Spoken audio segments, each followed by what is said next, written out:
अच्छा, आज़म साहब कहते हैं जेल तो बंदा खा जाती है, तो जेल तो दी इसलिए जाती है, सज़ा दी इसलिए जाती है कि बंदा जो है ना उसको हवास बाख्ता हो जाए, ठीक है? या उसके होश ठिकाने आ जाए। तो खान साहब की तबीयत के हवाल कैसे हैं? वो बंदा जो डेली एक्सरसाइज करता था, डेली बड़े-बड़े डंबल्स उठाते थे, मतलब चिन अप्स और पता नहीं क्या-क्या पुशअप्स, उनकी तबीयत कैसी है? कुछ हालो-अहवाल हमें भी बताएँ। मैं आपको ना एक वाक़या सुनाता हूँ। तो मैं एक दफ़ा खान साहब का इंटरव्यू करने गया, मेरे ख़्याल में 10 साल पुरानी बात। हाँ, मैं खान साहब का इंटरव्यू करने गया तो मुझे उन्होंने कहा जी, आप ना ऐसा करें कि कज़ाफ़ी स्टेडियम आ जाइए। मैं कज़ाफ़ी स्टेडियम चला गया, मेरे साथ मेरा स्टाफ़ था। हम वहाँ पे चले गए, हम कज़ाफ़ी स्टेडियम गए तो हमने देखा कि खान साहब कज़ाफ़ी स्टेडियम के चक्कर लगा रहे हैं, भाग के खा रहे हैं, भाग रहे हैं। गर्मी, कोई मतलब मैं आपको बताऊँ कि 3-4 बजे का टाइम था और खान साहब कज़ाफ़ी स्टेडियम पे दोपहर के 3-4 बजे। भागे जा रहे हैं। यानी एक एंड से अगर आप साल से जा रहे हो, घर से गुज़रे, अब जो देखा मैं आ गया, तो भागे जा रहे हैं भाग। हम बैठे जनाब, आप अंदाज़ा करें खान साहब कोई पौना घंटा 45 टू 50 मिनट्स गर्मी में भाग रहे हैं, भाग भाग रहे हैं। अच्छा। भागते-भागते खान साहब मेरे पास आया, जैसे उनका शायद आज़म क्या हाल है, कैसे हो? मैंने कहा जी वो बस इंटरव्यू के लिए। हाँ, मैं करता हूँ।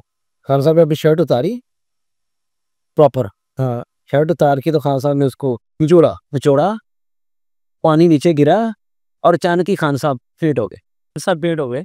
अच्छा, अच्छा, गिर के? हाँ, गिर गए। तो हमारे कुछ और दोस्त थे, तो वो खान साहब का ड्राइवर भी था, तो उन्होंने जल्दी-जल्दी खान साहब को पकड़ा, जनाब गाड़ी में डाला, मैं भी अपनी गाड़ी में बैठा पीछे-पीछे।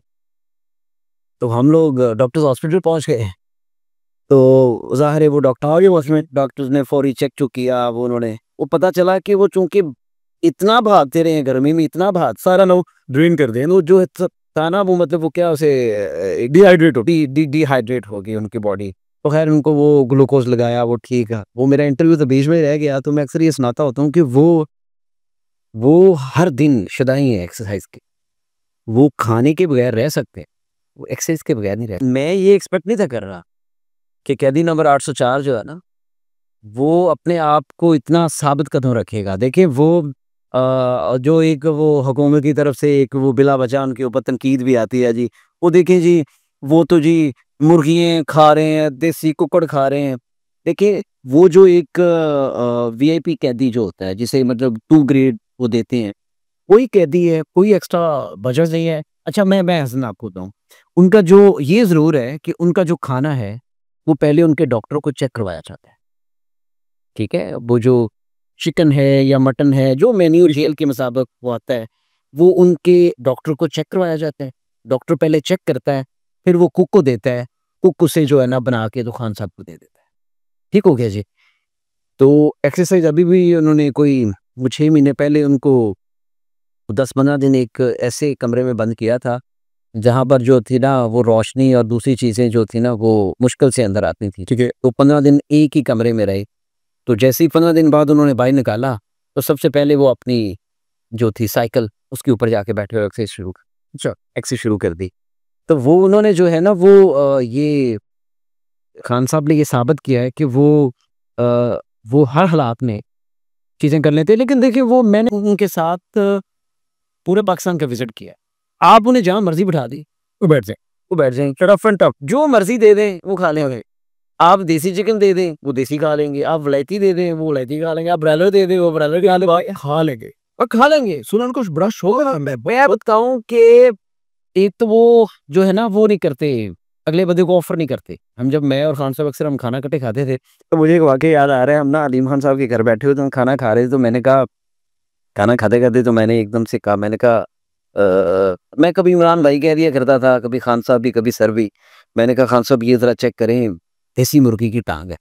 ये कहते हैं अच्छा डालो फिर। तो देसी मुर्गी की टाँग आई, उसके बाद मैंने कहा ये थोड़ी-सी स्वीट्स भी खाएँ। कहते हैं वो तो मैं खा ली है। मैंने कहा ये कुछ और थोड़ी-सी खाएँ। वो जी को दूसरी स्वीट थी वो भी खा ली। मैंने कहा बॉटल भी पिएँ। ये नहीं मैं पीता। मैंने कहा आज पी दें। बॉटल भी पी गए। तो खुश खुराक है। उनको ये नहीं होता। हम उनके साथ थे, हम कोटकही जा रहे थे। बैतुल्लाह मसूद के गाँव में तालिबान कमांडर थे, तो प्रोटेस्ट खान साहब ने 2012 की बात है। हम उनके साथ जा रहे थे कोटकही, तो टांग के गाँव है आखिरी, पंजाब का आखिरी गांव है जिसके बाद आके वजीरिस्तान शुरू होता है। तो टांक में अली मीन गंडापुर साहब की रिहाइशगाह पे हमने क्याम किया। तो ये हमारे होस्ट थे, रात का खाना और सुबह का नाश्ता इन्होंने देना। तो रात में खान साहब, उनके भांजे, हम सारी रात चटाइयों पे सोए हैं। अच्छा, एक ही कमरे में, मतलब चटाइयाँ दरियाँ बिछा दी थी। कोई मतलब ऐसा नहीं था कि वहाँ पे कोई कम ख्वाब रेशम के बेड में, नहीं, वो ज़मीन के ऊपर ही था। तो उनको इस चीज़ से कोई फ़र्क नहीं पड़ता, वो रफ एंड टफ है, वो इस चीज़ के लिए रेडी हुआ है, तैयार हुआ है बाय बर्थ। वो उसका ये जॉनरा है, वो इससे आप उसे उस चीज़ से बाहर निकाल ही नहीं सकते। आप उसे जितना आप उसे टफ करेंगे वो उतना टफ होता जाएगा। वो कहते हैं ना, आप सोने को जितना पिघलाएंगे या सोने को जितना आग में रखेंगे वो कुंदन बन के निकलेगा। आप उसे जितने टफ हालात में रखेंगे वो उतनी ज्यादा रेजिस्टेंस शो करे। हाँ, आप मुल्की लेवल के ऊपर कुछ दो के तहत उससे काम निकलवा सकते हैं कि खान साहब ये मुल्की मामलात हैं, आप इसके ऊपर हमारे साथ चलें, आप उनके साथ ये चीजें कर सकते हैं। लेकिन आप उसे जितना टाइट करते जाएंगे, वो स्प्रिंग है, वो पुश होता जाएगा और फिर पुश बैक करेगा। तो सेहत उसकी ठीक है, माशाल्लाह, वो ठीक है वहाँ पे। नाज़रीन, आपने सुना आज़म मलिक साहब ने इमरान खान साहब के बारे में और बाकी रहनुमाओं के बारे में कुछ दिलचस्प हक़ाइक़ बयान किए, कुछ उनके पॉजिटिव पॉइंट्स भी बताए, कुछ उनके लूप होल्स भी बताए। आज के प्रोग्राम में आज़म मलिक साहब को हसन के साथ इजाज़त दीजिएगा। अल्लाह हाफ़िज़।